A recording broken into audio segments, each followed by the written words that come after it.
So you've got your backing fabric, you've got your quilt finish. The next thing to think about is the batting that you're going to use, and there's lots of options available. The most common one that we have, and specifically in South Africa it's probably the easiest to get hold of, is called Loomtex. It's 100% polyester man-made. So it is a needle punch product, it's not a woven product.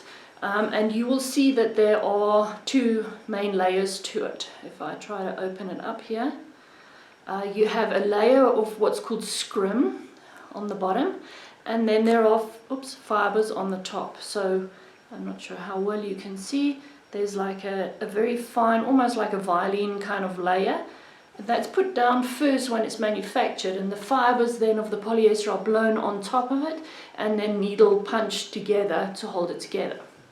So this is your cheapest option here in South Africa. It's not a bad option at all. It has quite a nice loft to it, so the thickness of it. It's not dense, but it's got puff to it. So that as a quilter will give you texture. It is also nice and warm. Just be aware that you get different types and different qualities, the same with anything. So you want to look for one that is nice and soft to your hand.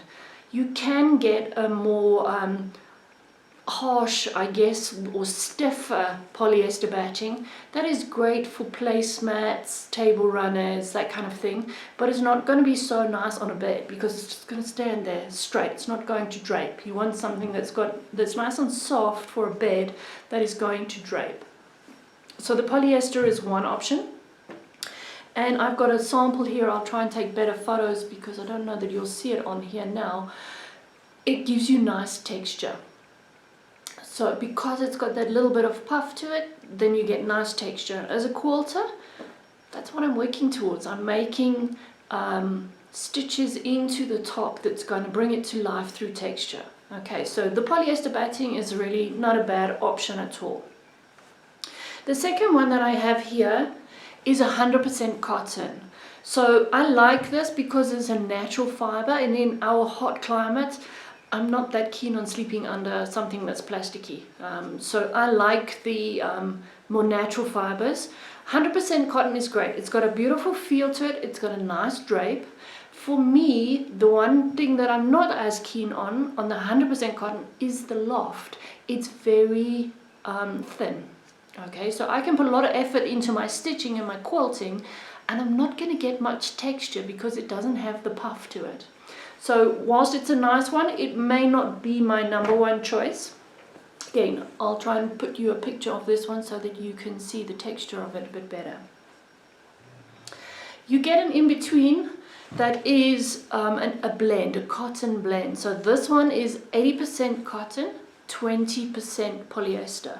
So you get the best of the last two, best of both worlds from the polyester and from the cotton. You get the majority natural fiber, but you get the puff from the polyester. So you get really nice, you can get really nice texture with the 80-20. If it was for a bed quilt, it would be my choice. Okay, so I would go with the 80-20. I don't have a stitched example, but most of my my quilts are done with that one. Another option for you is 100% wool. Now you do get a local wool, but I prefer to bring in a Hobbs 100% wool. It's pre-washed, it doesn't beard, and it has a much thicker loft to it. It's got a higher loft. So that means I get better texture. It's beautifully warm, it's beautifully soft, but it is a little bit more pricey. It quilts like butter. It is beautiful. And if you look on this sample, then you will see you get much better texture because you've got that puff. If you make flat areas, then the designs that you don't quilt so much stand out that much better, and you get beautiful, beautiful texture. What you will probably have heard is that people use 2 layers of batting. I personally don't do it for bed quilts. But I do it in wall hangings and some of my show quilts. If I really want to get that texture story going on with the puffiness and the flat, then I will use the 80-20 blend as my base layer, and then I will put a layer of the wool on top.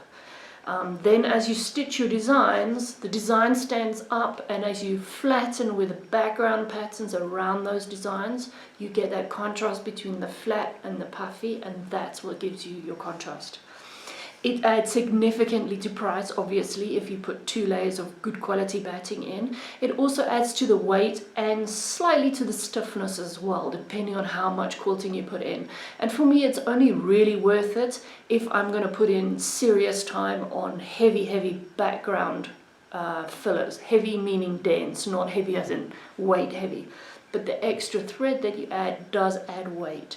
So I wouldn't put it on a bed, but I do use it in lots of my class samples and in my show quilts. You may also have heard of bamboo batting. It is not one that I have a sample of, but it's got a beautiful soft feel to it. It does drape beautifully. The softness and the snuggliness of it that you feel when you pick it up is going to be hidden within your layers. So that doesn't influence me as much.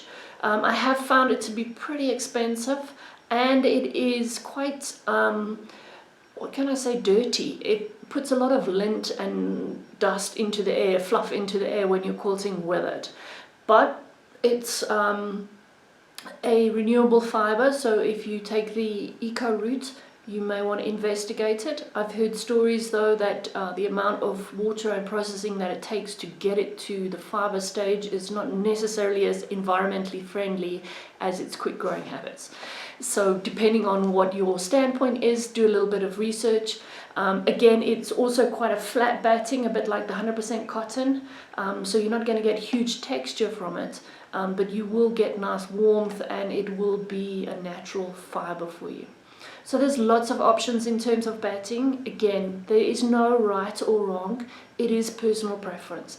And let's face it, it's also budget.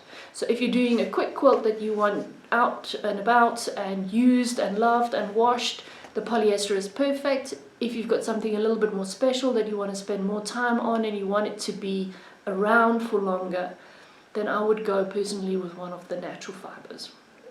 So I hope that helps you get your head around a few of the options, and if you get the opportunity, get pieces of all of them, try them, and see which you prefer.